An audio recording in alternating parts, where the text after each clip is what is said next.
मानव समाचार, मानवता के हक में। मैं आप लोगों का बहुत बहुत शुक्रिया अदा करता हूं और खास तौर पर इस नयापुरे की आवाम का बहुत बहुत शुक्रिया अदा करता हूं कि आप लोग इस मीटिंग को आप लोगों ने कामयाब बनाया। वक्त काफी हुआ है, मैं भी कोशिश करूंगा मेरी बात कम वक्त में खत्म करूं। दोस्तों और साथियों, असेंबली का इलेक्शन अक्टूबर में होगा और हम लोगों ने इलाका wise, area wise, ward wise हम लोगों ने कार्नर मीटिंगें, वार्ड वाइज मीटिंगें हमने शुरुआत की और उसी की कड़ी है कि आज हम लोग नयापुरा आए हैं। मेरे कई साथी मुझको बता रहे थे कि नयापुरे के अंदर मीटिंग, मैं तो पहले ये बताता हूं कि 2 रोज पहले मैं आया था नयापुरा, जुमा के दिन। हमारा अब्दाल है, उसके घर आया था मैं। उसके घर के अंदर दोनों सगे भाइयों को कैंसर हो गया, उनको देखने के लिए आया था। तो काफी वहीं से हलचल शुरू हो गई। शेख आसिफ नयापुरे में एक मकान में आधा घंटा क्यों बैठा? क्योंकि पड़ोसी का ज्यादा हक होता है कि उन्होंने जाकर देखना चाहिए कि मेरे पड़ोसी बीमार है, उसको क्या तकलीफ है, उसको दवाई की जरूरत है, हॉस्पिटल की जरूरत है। अगर मैं 1000 खोली से आया तो हलचल हो गई। और मैं देख रहा था, मेरे साथियों ने बताया आज कि नयापुरे की मीटिंग को लेकर व्हाट्सएप के ऊपर अलग अलग चर्चाएं चल रही थी। आज काफी दुख हो रहा था हमारे अपोजिशन को कि नयापुरे के अंदर मीटिंग ले रहे, अब ये क्या बोलेगा, वहां क्या पोल खोलेगा। मैं आज बहुत ज्यादा नहीं बोलने वाला हूं, लेकिन आज मेरे सामने जो लोग नयापुरे के जानी मानी शख्सियत यहां बैठे हैं, मोतबर आप लोग बैठे हुए हो और मेरी आवाज जहां तक जा रही है, ऐसे मेरी पूरी नयापुरे की आवाम, बुजुर्गों, मां बहनों से, नौजवान साथियों से मेरा चंद सवालात आप लोगों से है, चंद सवालात आप लोगों से और शहर की आवाम से। मालेगांव शहर में साबिर सत्तार साहब पहले एमएलए रहे, हारून अहमद अंसारी एमएलए रहे, आयशा हकीम साहिबा एमएलए रहे, निहाल अहमद साहब एमएलए रहे, शेख रशीद साहब एमएलए रहे, सब्बीर सेठ एमएलसी रहे, मैं एमएलए रहा। हम लोग सियासी लोग रहे, सियासी घराने से रहे, वर्करी की बाबा सियासत हारून अहमद अंसारी साहब की क़यादत में, उनकी क्लास में कई लीडर निकले, कई वर्कर निकले, लीडर बने, एमएलए बने, मेयर बने, सदर बल्दिया बने।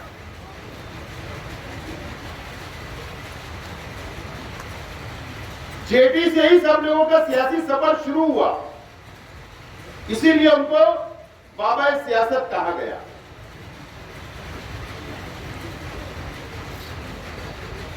और निहाल अहमद और शेख रशीद साहब, निहाल अहमद साहब और शेख रशीद साहब 2007 से पहले निहाल अहमद साहब के बीच मुकाबला रहा, शेख रशीद साहब के बीच रहा। ये दोनों शहर के लीडर रहे। आज दुनिया में दोनों से नहीं है।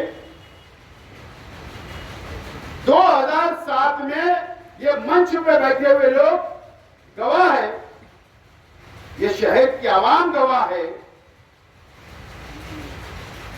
कि 2007 में तीसरे महाज की बुनियाद रखी गई। तीसरा महाज आज के एमएलए साहब के क्यादत में बनाया गया और इसके लिए बनाया गया निहाल अहमद भी नहीं चाहिए और शेख रशीद भी नहीं चाहिए।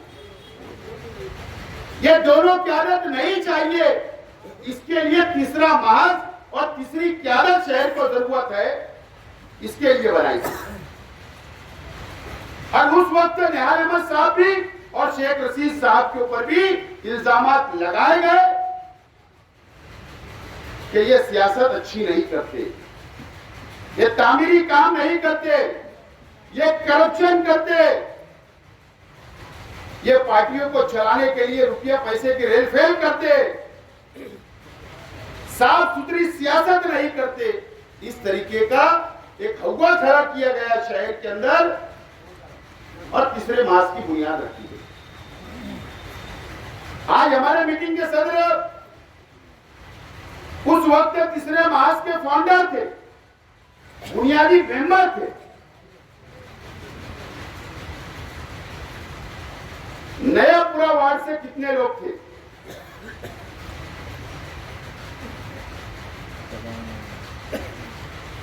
यासीन बागला साहब थे, बुनियादी मेंबर। सबसे पहले पैसा भी उन्होंने लगाया सियासत में। पैसा भी लगाया। पैसा भी उन्होंने सबसे पहले लगाया। मौलाना अयूब कासमी ये भी बुनियादी मेंबर थे। यासीन मेट्रो साहब ये भी बुनियादी मेंबर थे। एजाज उमर साहब ये भी बुनियादी मेंबर थे। शफीक मेडिकल वाला साहब ये भी बुनियादी मेंबर थे। इकबाल कुरैशी सर ये भी बुनियादी मेंबर थे और मौलाना इरफानुद्दीन कासमी साहब भी बुनियादी मेंबर थे। अब्दुल खालिक फारकलीद साहब, हाफिज अनीस अजहर साहब, शकील खलीफा साहब, मुख्तार भिक्कू साहब और हाजी यासीन इसाक मुंशी साहब, साबिर मुंशी साहब, ये नया पूरा वार्ड के नया पूरा इतराफ के तीसरा महाज बनाने के लिए बुनियादी मेंबर थे। बाकी शहर से अलग अलग इलाकों के अंदर बहुत मेंबर थे। तीसरा महाज बना, एजेंडा क्या था? तीसरे महाज की पॉलिसी क्या थी? क्या पॉलिसी थी? साफ सुथरे किरदार के लोगों को सियासत में लाना। बात समझ लो। मैं आज इस नयापुरा इलाके के अंदर, मैं इस नयापुरे की आवाम से और ये शहर की आवाम से मेरा सवाल है, फैसला शहर की आवाम को करना है। मीडिया के साथी ये आवाम तक बात को पहुंचाएंगे, इनको भी फैसला करना है क्या एजेंडा था, क्या पॉलिसी थी कि साफ सुथरे किरदार के लोगों को सियासत में लाना, नंबर 1। नंबर 2, हमारा मुल्क जमहूरी मुल्क है, लेकिन उसके बावजूद वादा किया गया हमारे मस्जिद और मीनारों के शहर से, अच्छी बात है, वादा किया गया था, उसके लिए कोई इतराज नहीं। नंबर 2, हजरत उमर फारूक रज़ी अल्लाह ताला अन्हु की खिलाफत की तरीके पर सियासत करना, यह भी शामिल था। नंबर 3, म्युनिसिपल खजाने को बैतुल माल का दर्जा देना, यानी बैतुल माल की हिफाजत करना, यह भी मिशन में था। नंबर 4, तामीरी कामों की क्वालिटी, काजू बादाम बोलते थे, याद आएगा आपको, साथ में काम की क्वालिटी देंगे, यह भी मिशन में था। और टिकट के लिए, कारपोरेशन के टिकट के लिए, ओहदे के लिए कोई रुपये का लेन देन नहीं होगा, यह भी पॉलिसी में था, यह भी आवाम के सामने इन्होंने वादा किया था। और ठेकेदारी और कमीशन खोरी नहीं करेंगे, यह भी वादा था। और ऐसे बहुत सारे वादे ये शहर की आवाम से किए गए थे। कमीशन खोरी, करप्शन इसका भी वादा था। 2007 मेरा सवाल सबसे पहला तो यह है कि ये तमाम ही पार्लियामेंट्री बोर्ड के जो बुनियादी मेंबर थे, जो आज मंच पे बैठे हैं, कुछ लोग मंच पे नहीं है, कुछ लोग दुनिया छोड़कर चले गए। आज शहर के एमएलए साहब ये जवाब दें आप कि ये मेंबरान आपके साथ क्यों नहीं है, आपके मंच पे क्यों नहीं है, आपका साथ आज तक इन्होंने क्यों नहीं निभाया, क्यों आपको छोड़कर चले गए। इसका जवाब आप लोगों को पूछना चाहिए, नयापुरे की आवाम को पूछना चाहिए कि ये लोग क्यों साथ में नहीं। क्या हुआ, ये जो वादा किया गया था क्या हुआ इसका। अगर सबसे शुरुआत कही हो एजाज उमर साहब, निहाल अहमद साहब के साथ आपने काम किया, आप निहाल अहमद साहब की पार्टी से आप कारपोरेटर रहे, मुझे बताइए क्या निहाल अहमद साहब कभी टिकट का पैसा लिया करते थे क्या? क्या शेख रशीद साहब कभी टिकट का पैसा लिया करते थे क्या? तीसरे महाज की बुनियाद डाली गई, वहीं से करप्शन शुरू हुआ, वहीं से अफसरा के अंदर बैठकर रूम नंबर 1 के अंदर टिकट का पैसा वसूल करने का काम किया गया। ये गलत होगा तो आप उसको रोक सकते हैं तकलीफ। उस वक्त कम पैसा लिए मानता हूं मैं, कम करप्शन किया गया। उसके बाद स्टैंडिंग का चेयरमैन आपने किसी को अगर बनाया तो आपने चेयरमैन बनाने का बड़ा लाखों रुपया आपने लिया, 50 लाख 35 लाख का आपने सौदा किया और वो चेयरमैन किसी पैसे और रुपये वालों को दी। आज अल्लाह को प्यारे हो गए, अल्लाह उनको जन्नत नसीब करे। यासीन मेट्रो साहब, नयापुरे की आवाम की ख्वाहिश थी, शहर की ख्वाहिश थी कि एक बुनकर मेयर बनना चाहिए। यासीन मेट्रो साहब ने तैयारी की, पार्लियामेंट्री बोर्ड के अरकान उनके साथ थे, नयापुरे की आवाम उनके साथ थी, शहर का बुनकर उनके साथ था और वो उनकी दिली ख्वाहिश थी। सबको उन्होंने बुलाए, बैठाए कि मुझको मेयर बनाओ। क्यों मेयर नहीं बनाया गया? क्यों नहीं मेयर बनाया गया? वो ईमानदार थे, वो करप्शन नहीं करना चाहते थे, वो ओहदे के लिए पैसा नहीं देना चाहते थे, इसके लिए उनको मेयर नहीं बनाया गया ना। उनकी ख्वाहिश थी कि स्टैंडिंग चेयरमैन बनाया जाए मुझको। उन्होंने अव्वल ऐलान कर दिया कि मैं स्टैंडिंग चेयरमैन बनूंगा। उनको उनके साथ इतना बड़ा धोखा दिया गया कि उनको स्टैंडिंग का मेंबर ही नहीं बनाया गया। मुझे याद है उस बात, मैं मेंबर था उस वक्त। इसीलिए कि रुपया पैसा नहीं दे सकते थे। साफ सुथरी क्या लोगों को टिकट देंगे? कौन से साफ सुथरे लोग थे 2007 से आज तक जितने इन्होंने टिकट बांटे? मुझे बताओ, यादी लेकर आप बैठो, नयापुरे की आवाम बैठिए, शहर की आवाम, और आप लोग फैसला करना कि कितने साफ सुथरे किरदार के लोगों को इन्होंने टिकट दिया। मैं जिम्मेदारी से बोलता हूं, 70% लोगों के ऊपर दाग लगा हुआ था, करप्शन का भी अलग अलग केसेस थे। उसके बाद उन लोगों को टिकट दिया गया क्योंकि उन्होंने पैसा दिया था। कौन से टीचर को इन्होंने दिया? बोला गया था हम टीचरों को देंगे, डॉक्टरों को देंगे, कोई मौलाना को नहीं दिया, आलिम को देंगे। एक को भी टिकट नहीं दिया, नहीं टिकट दिया। ये पैसा नहीं दे सकते। करप्शन की शुरुआत वहां से हुई। अम्मार जब ये एमएलए बने, तीसरा महाज बना, अम्मार साथ में घूमने लगा।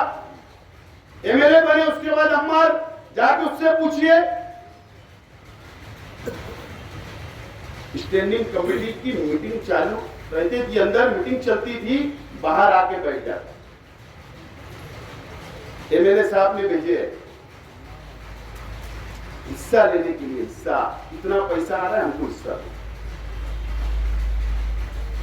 करप्शन की शुरुआत की उन्होंने। बैतुल माल की हिफाजत आज हो रही है क्या? बैतुल माल की हिफाजत, बैतुल माल कारपोरेशन का बैतुल माल की हिफाजत करने आप गए थे। आज बैतुल माल की हिफाजत हो रही है क्या? आज हमारे नदी के इस बाजू का इलाका आप देखिए, सेंट्रल असेंबली हल्का आप लोग देखिए, आज कितना बदतर हालत के अंदर है। आज रास्ते अच्छे नहीं है। आज जब आप मौसमपुर के उधर जाओगे, उसके बाद हर रोड आपको कंक्रीट रोड मिलेगा, सीमेंट का रास्ता मिलेगा, सर्कल मिलेगा, डिवाइडर मिलेगा, जॉगिंग ट्रैक मिलेगा, गार्डन मिलेगी, लाइब्रेरी मिलेगी। ये 2 सालों के अंदर पूरी कारपोरेशन को लूटने का काम किया गया। इनकी जिम्मेदारी थी इसके ऊपर रोक लगाने की, इन्होंने नई रोक लगाई। सिर्फ चंद पैसों के लिए, चंद फंड के लिए ये मंत्री के साथ साझेदारी इन्होंने की। ये क्या है?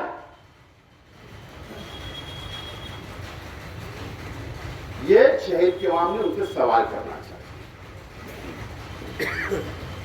मुझे बताओ, शेख रशीद साहब नहीं, निहाल अहमद साहब नहीं चलेंगे, तीसरी क्यादत आई, बुनियाद तीसरे मास की डाली गई, क्या बदलाव आया शहर में? कौन सा बदलाव आया शहर में? राजकारण का, सियासत का और खराबा हुआ, करप्शन बढ़ा, टिकट में करप्शन बढ़ा, भ्रष्टाचार बढ़ा, ठेकेदारी बढ़ी, टक्केवारी बढ़ी, कमीशन थोड़ी बढ़ी, सिर्फ इनके आने से बढ़ी। और इन हर इलेक्शन में जिन जिन लोगों को इन्होंने टिकट दिया, उन लोगों ने टक्केवारी की, कमीशन खोरी की, ठेकेदारी की। यही काम चलते हैं और आज भी चल रहा है, आज भी चल रहा है।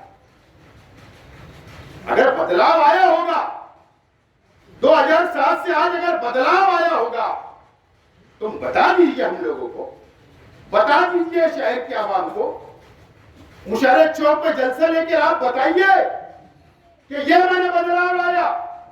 बता दीजिए आप क्या बदलाव आपने लाया। आप अपने जाति मुफाद के लिए मिले बने, आप अपने जाति मुफाद हासिल करने के लिए मिले बने। आज उस वक्त से लेकर आज तक आपने अपना फायदा सोचा, अपने परिवार का फायदा सोचा, आपने नयापुरे का फायदा नहीं सोचा, आपने शहर के आवाम का फायदा नहीं सोचा, आपने शहर के बुनकरों का फायदा नहीं सोचा, आपने मजदूरों का फायदा नहीं सोचा, आपने मां बहनों से वादा किया, वो वादा आपने नहीं पूरा किया, उनका आपने नहीं सोचा, आपने किसी का नहीं सोचा, सिर्फ अपना जाति मुफाद हासिल किया। मैं जिम्मेदारी से बोल रहा हूं। आप लोग 2000 पहले से माजी में जाइए माजी में, देखिए उनका रहना सहने का तरीका। मैं कोई उनकी पर्सनल अटैक नहीं कर रहा हूं, लेकिन अगर किसी ने वादा किया था तो ये वफा हुआ, उसके ऊपर वो पूरा उतरे, इसके लिए मैं सिर्फ आपकी नजर वहां तक ले जा रहा हूं। देख लीजिए, कोई फर्क नहीं आया। सियासत के अंदर अलग अलग बातें होती है, एक दूसरे के ऊपर इल्जामात होते हैं, लगते हैं इल्जामात, बाद में भुला भी देते हैं, मिल भी जाते हैं। मुझे बताओ, शायद मुझे नहीं बोलना चाहिए, लेकिन मुझे याद दिलाना आज मैं जरूरी समझ रहा हूं। निहाल अहमद साहब के शेख रशीद साहब के सियासी नजरिए इख्तिलाफ रहे, आखिर तक रहे। सियासत होती, हार जीत हुई, लेकिन शेख रशीद साहब ने कभी भी मंच से, स्टेज से निहाल अहमद साहब की कभी भी बेइज्जती नहीं की। ये शहर इस बात का गवाह है। आप देखिए 9 का इलेक्शन में, 7 के इलेक्शन में, आप देखिए कारपोरेशन या असेंबली के इलेक्शन के अंदर निहाल अहमद साहब की बेइज्जती करने का काम भी इसी नयापुरे के एमएलए साहब ने किया है। मुझे तो ताज्जुब होता है, बहुत ताज्जुब होता है। बुलंद इकबाल साहब अल्लाह ताला उनकी मग़फ़िरत करे, वो उनके साथ 19 के इलेक्शन में चले गए। उन्होंने ये नहीं सोचा कि अगर मेरे वालिद की बेइज्जती किया, जो शहर के नहीं महाराष्ट्र के कद्दावर नेता थे, अपोजिशन लीडर थे, दबदबा उनका था, इनको हक नहीं है समाजवादी वालों को बोलने का, शान हिंद को बोलने का हक नहीं है, मुस्तकीम को बोलने का हक नहीं है कि दबदबे की सियासत। तुम आज जो दबदबे की सियासत बोलते, वो तुम्हारे वालिद तक वो मौजूद थी। उस वक्त तुमने 2019 के उनके स्टेज के ऊपर जाकर दबदबे के तुमको हक नहीं है बोलने का। अगर तुम्हारे वालिद की वो शख्स ने मुफ्ती इस्माइल साहब ने बेइज्जती की, उसके बाद आप उनसे क्या सवाल करते? दबदबे बात बोलते, उसके बाद भी निहाल अहमद साहब की बेइज्जती वो स्टेज पे चले गए। उसके बाद कारपोरेशन के अंदर गठबंधन कर दिया, तो भी इनको निहाल अहमद साहब की इज्जत की परवाह नहीं रही। इनको भी जाती मुफाद हासिल करना था, मेंबर बनना था नयापुरे से, इनको भी एमएलए बनना था, किसी को स्टैंडिंग चेयरमैन बनना था, किसी को मेयर बनना था, किसी को ठेकेदारी करना था। इसके लिए महागठबंधन इनका बना। इनको कोई हक वक्त नहीं है। आज मुझे बताओ, इस नयापुरे की आवाम से मैं पूछना चाहता हूं, सवाल है मेरा, निहाल अहमद साहब, मैं पहले भी कहा, निहाल अहमद साहब शेख रशीद साहब की सियासी इख्तिलाफ रहे, लेकिन जब अगर कोई बीमार हो जाता तो शेख रशीद साहब भी जाते थे और निहाल अहमद साहब भी पूछते थे। ये तमाम ही बातें चलती रही और होना चाहिए। निहाल अहमद साहब की सियासी जिंदगी के अंदर एमएलए साहब ने बेइज्जती की और ये पानी की टाकी वालों ने बेइज्जती की। बताया, मैं उस बात का गवाह हूं। जावेद मेंबर यहां बैठा है, ये भी गवाह है उस बात का।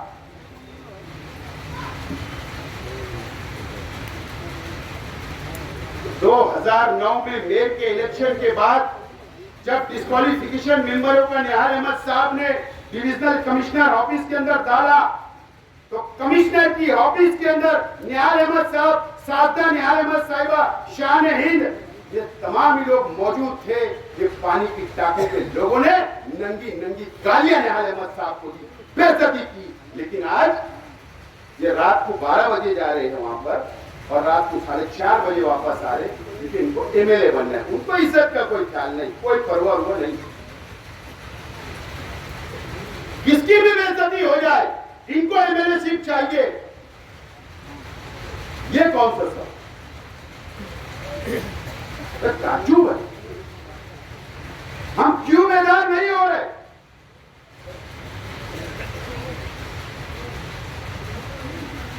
अब कुछ लोग मुझ पर इल्जाम लगाते,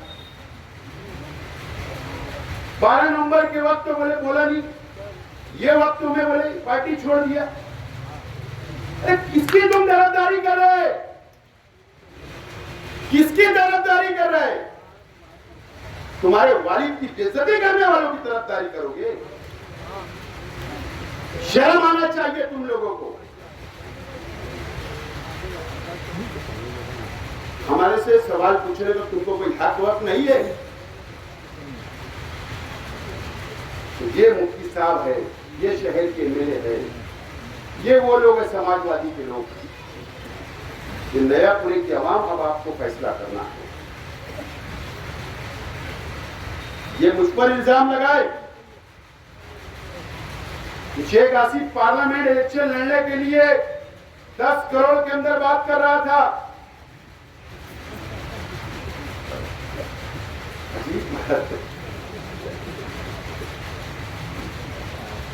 मुफ्ती साहब, आप आलिम हो, आप मुफ्ती हो, हम आपकी इज्जत करते हैं, आपके फतवे पे अमल होता है। जामा मस्जिद, नूरानी मस्जिद, अवैध मस्जिद, या जहां आप बोलेंगे या कब्रस्तान, वहां पर शेख आसिफ हल्फिया बोलने के लिए तैयार है। शेख आसिफ ने किसी से कभी भी मुलाकात नहीं की, कभी भी मुलाकात नहीं की, कभी ये बात ही नहीं हुई। मैं भुक्कड़ है, मेरा परिवार भुक्कड़ है। माल है माल, अल्लाह का करम है, जमीन का बड़ा व्यापार है, धंधा व्यापार है, करोड़ों रुपए की जायदाद है। उस दम के ऊपर लेने की बात कर रहा था आपके साथ। तो आप हल्फिया बता देना। नॉमिनेशन के 8 दिन पहले तुमने गिरीश महाजन साहब से नासिक के अंदर एक होटल में बैठक की थी या नहीं थी, यह आप हल्फिया बता देना पार्लियामेंट लड़ने के लिए। तुमने 10 करोड़ मांगा था कि नहीं मांगा था, यह बता देना ये हल्फिया। न तो शेख आसिफ बताने के लिए गया। आप ये बता दो कि परवेज कोकनी मालेगांव आया था या नहीं। परवेज कोकनी नाम ले रहा हूं, नासिक का बीजेपी का छोटा मोटा नेता है, वो दलाली करने आया था या नहीं, आपकी बैठक कराया था या नहीं, वोट परसेंटेज कम करने के लिए बता देना। और बहुत लोग हैं जो उम्मीदवारी के जो नाच रहे ना, इन्होंने भी बैठकें की थी बीजेपी से। शेख आसिफ अल्लाह का करम है, मैंने मजाक में इलेक्शन खत्म होने के बाद एक बीजेपी के लीडर से कहा, बोले यार तुम सब लीडरों के पास गए कि तुम लड़ो, हम इतना देते उतना देते, मेरे पास क्यों नहीं आए?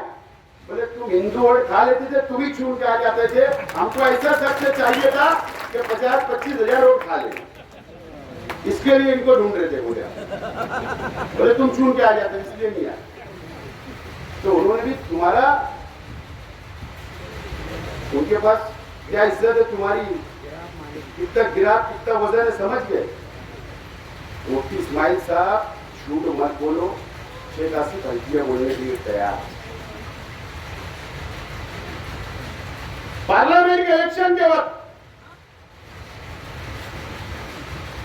मैं इसलिए बात यहां बोल रहा हूं कि जमीयत का दफ्तर भी यहां पर है। क्या इन्होंने कहा शोभा बच्चाओ आई, मेमोरेंडम दी, फोटो सेशन हुआ, आमिर अजमी तूने किया था ना। उसके बाद जमीयत के तरफ से हिमायत बिला शर्त फी सबीलिल्लाह हिमायत। मुझे तो शक है, माफ करना मैं इल्जाम नहीं लगा, कि जो जलसा हुआ ना सुबह बच्चों के प्रचार का जो जलसा हुआ, मुझे शक है कि जमीयत के पैसे से बिल अदा हुआ, जो प्लेटफॉर्म जमीयत का छोड़े, इसका भी जवाब देना चाहिए। लेकिन क्या हुआ, 200 पेटी के जायद पैसा लिया गया।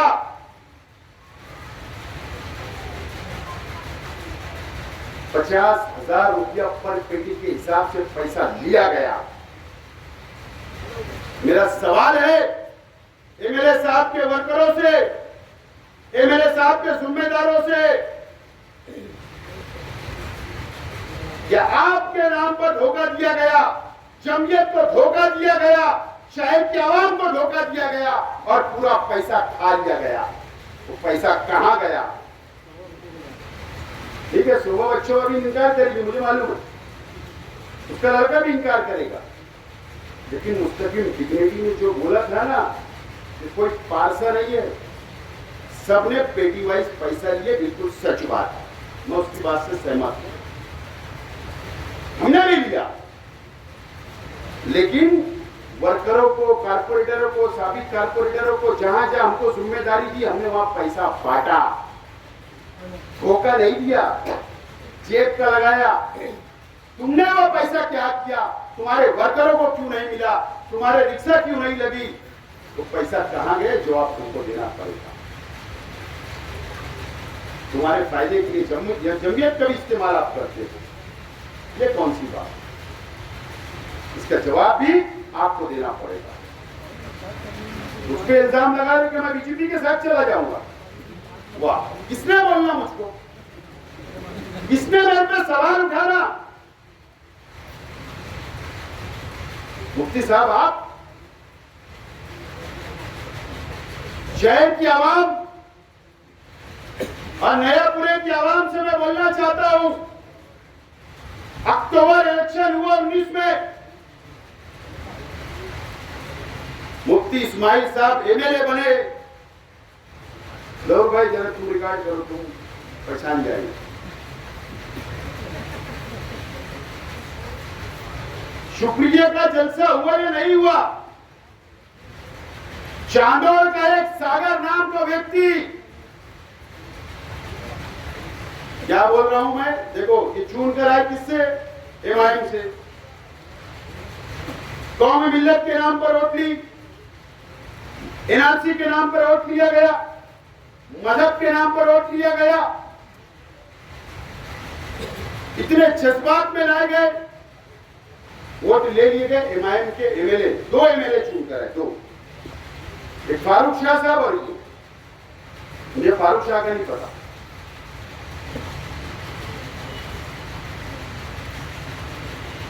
सागर नाम का इंसान जो एजेंट है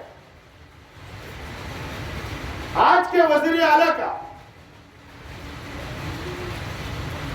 ये चुनकर नए नए आए, वही उस शख्स ने गाड़ी लाया, गाड़ी के अंदर बैठे, बैग लेकर बैठे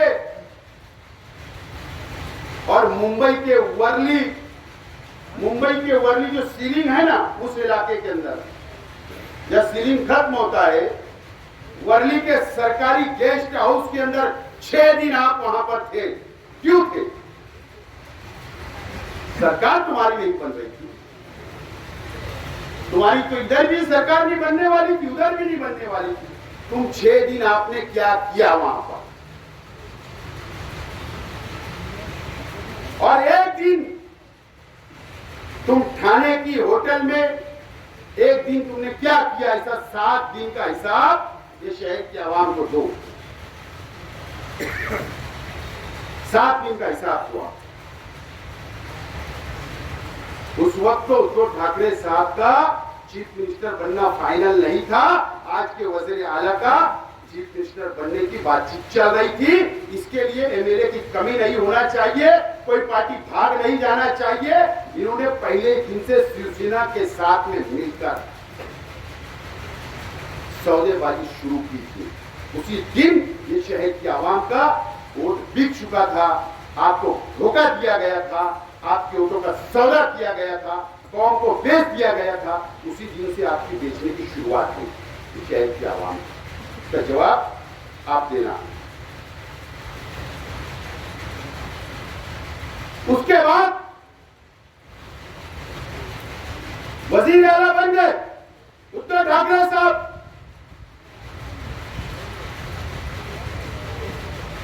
उसके बाद जब सरकार गिरने लगी, बात ध्यान रखो, जिस दिन सिंधे साहब ने एमएलए को लेकर भागा,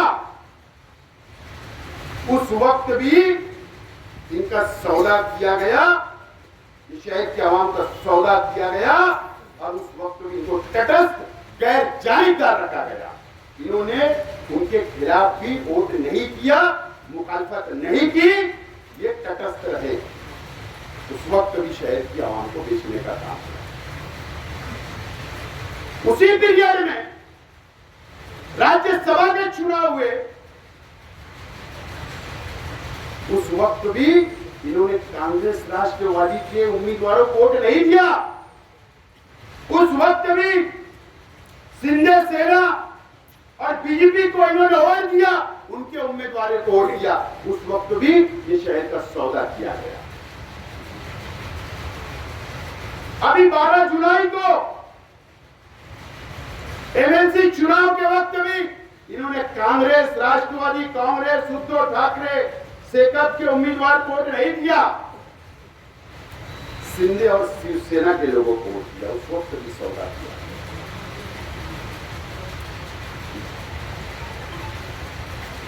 नया पुणे की आवाम भी हिसाब ले और इस शहर की आवाम भी हिसाब ले और फैसला करे कि क्या है ये शहर में चल रहा है, कब तक ऐसा होगा। अल्लामा इकबाल पुल के ऊपर इस्तेकबाल हो गया, मेरे ख्याल में 12 जुलाई को शाम को हुआ था, मैं या 13 को। क्या इस्तेकबाल हुआ, क्यों हुआ? बिजली सब्सिडी बहाल हो गई, पावर लूम के ऊपर जो सब्सिडी बहाल हुई थी 1 रुपये यूनिट की, इस्तेकबाल हो गया, मीडिया में आ गया, पटाखा फूट गया। बुनकर भाइयों, मेरा तुमसे सवाल है, बताओ अभी जो बिल आई उसमें क्या आपको सब्सिडी मिली? क्या सब्सिडी नहीं आई। बुनकरों को धोखा देने का काम किया गया। ये कौन पूछेगा, कौन सवाल उठाएगा? क्या मकसद था तीसरा मास का? क्या मकसद था शहर के अंदर तीसरा शख्स चाहिए, तीसरा लीडर चाहिए? मकसद से शहर भटक चुका, एमएलए साहब भटक चुके और इन्होंने अपने मुफाद के लिए हमेशा सियासत की और आप लोगों का, शहर की आवाम का इस्तेमाल किया, वोट लिया, ओहदों पे रहे, अपना फायदा किया, शहर को कुछ नहीं मिला। अब इलेक्शन आ रहा है तो ये मुद्दे पे बात नहीं करेंगे, ये विकास और डेवलप पे बात नहीं करेंगे, ये तामीर और तरक्की पे बात नहीं करेंगे, बस गाड़ी इधर उधर रुकी जाएगी, रास्ते से उतर के बात करेंगे। शुरू कर दिया उन्होंने, मुझे उसके ऊपर कुछ बोलना नहीं है, शहर के आवाम बहुत समझदार है। मैं आज नया पुणे की आवाम से अपील करने के लिए आया हूं, आज मैं शहर की आवाम से अपील करने के लिए आया हूं। आप ईमानदारी से सोचिए, समझिए, आप अकेले बस 4 लोगों को लेकर बैठिए और 2007 के बाद से आज तक आप अच्छी से सोच समझ कर फैसला करिए। अगर शहर का कुछ अच्छा हुआ होगा तो आप फैसला ले लेना। मेरा 5 साल आप लोगों ने देखा, 5 साल आप लोगों ने मेरा 14 से 19 तक देखा, यही लोग मेरे साथ थे। अल्लाह का करम है, छोड़कर मुझको नहीं गए। कुछ देखा होगा, मेरे पास इख्तियार नहीं, मेयर नहीं, एमएलए नहीं, कोई सत्ता नहीं, उसके बाद ये लोग आज अल्लाह का करम है मेरे साथ क्यों खड़े हैं, इसके ऊपर भी तुमको सोचना। कुछ लोग हैं जिनको जाति मुफाद तो चाहते हैं, लेकिन ये क्यों नहीं है, कुछ तो सोचा होगा।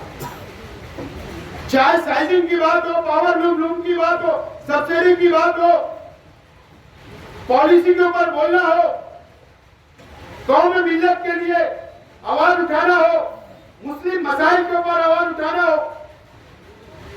मेरा 5 साल भी आप लोगों ने देखा। मैं अपील करता हूं, एक मर्तबा मुझको दोबारा आप मौका दें, आने वाले असेंबली इलेक्शन के अंदर एक मौका आप दो। यकीन जानो, मैंने कभी भी बुनकर भाइयों के साथ भेदभाव नहीं किया। जो काम मेरे पास लेकर आए वो काम मैंने किया हूं, चाहे पावर बिल का हो, कंपनी का हो, साइजिंग का हो, पुलिस स्टेशन का हो, तामा काले का हो, मार्केट का हो, तमाम ही काम मैंने किया, कोई भेदभाव नहीं किया। मैं आप वादा करता हूं आइंदा भी कोई भेदभाव नहीं करूंगा, आपको साथ लेकर चलूंगा। वापस मौका दो, ठीक है, 19 के अंदर जो हुआ जाने दो, भुला जाओ, लेकिन ये शहर को सही रास्ते पर लाना है, शहर का डेवलप करना है, शहर का विकास करना है, टेक्सटाइल अच्छी पॉलिसी बनना चाहिए, मुस्लिम मसाइल पे बात होना चाहिए। इसके लिए आप मुझको चुन कर दो। आज मुझे बताइए, हमारा एक घर होता है, मैं बस 2 मिनट मेरी बात खत्म करूंगा। हमारा एक घर होता है, 4 भाई होते हैं, छोटे होते हैं, बड़े होते हैं, शादी होती है, परिवार बढ़ता है, घर में जगह कम होती है, माँ बाप अलग कर देते हैं, दूसरा घर बनता है। आज हमारा शहर इतना कंजेस्टेड हो गया। भैया 1 मिनट, हेलो, 1-2 मिनट के लिए आवाज मत करो। हमारा शहर कंजेस्टेड हो गया। आज पावर लूम, नए कारखाने बनाने के लिए जमीनें नहीं है। मैं क्या बोल रहा हूं, सुन लीजिए मेरी बात। आज नई साइजिंग डालने के लिए जमीनें नहीं है शहर में। आज प्लास्टिक कारखाना डालने के लिए जमीनें नहीं है। आज छोटा मोटा धंधा व्यापार करने के लिए गोडाउन नहीं है। आज घर बनाने के लिए जमीनें खत्म हो रही है। आज हमारे पास जमीनें अब नहीं बची। हम कहां जाएंगे? नदी के उधर, समकसेर में तो नहीं जाएंगे, सोयगांव में तो नहीं जाएंगे, कैंपों में तो नहीं जाएंगे ना। हम आज मालदा में भी भर गया, दयाना भी फुल हो गया। हमको जाना है 40 गांव फाटा, इस साइड जाना पड़ेगा। आज अपने बच्चों के फ्यूचर का सोचो। आज अपने कारोबारी हालात का सोचो। मुझे बताइए, MIDC क्यों फेल की गई? किसके वक्त में हुआ ये काम? साइना MIDC क्यों फेल की गई? किसके वक्त में हुआ? 500 एकड़ एक्वायर की गई थी। 500 एकड़ जमीन एक्वायर थी। जब मेरा वक्त खत्म हुआ, उस वक्त 500 एकड़ जमीन एक्वायर थी। MIDC ने एक्वायर की थी। ठप्पा आता था, जाके मालूमात लो, शेतकरियों के उतारे के ऊपर भी ठप्पा आता था MIDC का। मालूमात लीजिए। ठप्पा कब हटा? जब अजम वड़ेल के अंदर MIDC चली गई और ये MIDC को फेल करने का काम किया गया। क्यों किया गया? MIDC वही होती जहाँ नेशनल हाईवे होता। MIDC वही होती जहाँ पानी होता। MIDC वही होती जहाँ पावर होता, ट्रांसपोर्टिंग होती। वहीं पे MIDC सक्सेस होती और यही सही जगह थी। मुझे बताओ, नेशनल हाईवे नंबर 3 पे अजंगे है, वहां पे मजदूर मिलेगा, वहां पे पानी मिलेगा। हमारे शहर की तरक्की को रोकने का काम ये 5 साल के अंदर किया गया। किसने आवाज उठाया? क्यों MIDC खत्म की गई? क्यों नीतीश राणे ये बोल रहा है बहुत बड़ी साजिश है कि लैंड जिहाद चल रहा है? क्यों बोल रहा है? मुझे बताइए। अब मेरा सवाल है आज आप लोगों से, क्यों बोल रहा है? इसलिए बोल रहा है कि मुसलमान 40 गांव फाटे के ऊपर जमीन लेना बंद कर दे, लेआउट वहां पर ना हो, लेआउट की मंजूरी ना मिले, गोंटे वाली जमीन के ऊपर लोग घर ना बनाए। हमारी तरक्की को रोकने के लिए साजिश रची जा रही है। 5 साल में मेरे साहब ने एक उसका जवाब दिया क्या? लैंड जिहाद, लहो जिहाद। इंक्वायरी शुरू हो गई, आदेश आए, गवर्नमेंट ने कमेटी बनाई, कलेक्टर की क्यादत में कमेटी काम कर रही, इंक्वायरी कर रही। आज मुझे बताओ, सब चीज खत्म होती चली जा रही है, सब चीज खत्म होती चली जा रही है। ये हमारे शहर को बर्बाद करने का काम ये शहर के अंदर किया जा रहा है और इनकी जिम्मेदारी MLA साहब पर भी आती है। अगर दूसरा MLA ऐसा कर रहा है तो इनको रोकने का काम इनकी जिम्मेदारी थी, इन्होंने नहीं किया, ये नाकाम हो गए। अब आपको सोचना है कि कारोबारी हालात कहां जाएंगे, हमारे कारोबार कैसे बढ़ेंगे। ये जिम्मेदारी हमारी तुम्हारी, शहर की आवाम की। कौन लड़ेगा, कौन बोलेगा असेंबली में, कौन कानून बनाएगा, कौन वहां पर आपके लिए आवाज उठाएगा। मुझे तजुर्बा है 5 साल का, अल्लाह का करम है और मैं ईमानदारी से 5 साल पूरा किया। अगर आप लोगों ने मौका दिया, मैं आपको यकीन दिलाता हूं कि वो 5 साल का तजुर्बा, ये 5 साल का पोजीशन में रहने का तजुर्बा और आइंदा अगर आपने मौका दिया तो इंशाअल्लाह जबरदस्त तरीके से आपकी और शहर की नुमाइंदगी करूंगा और सबको साथ लेकर करूंगा। ये वादा आज आप लोगों से करता हूं।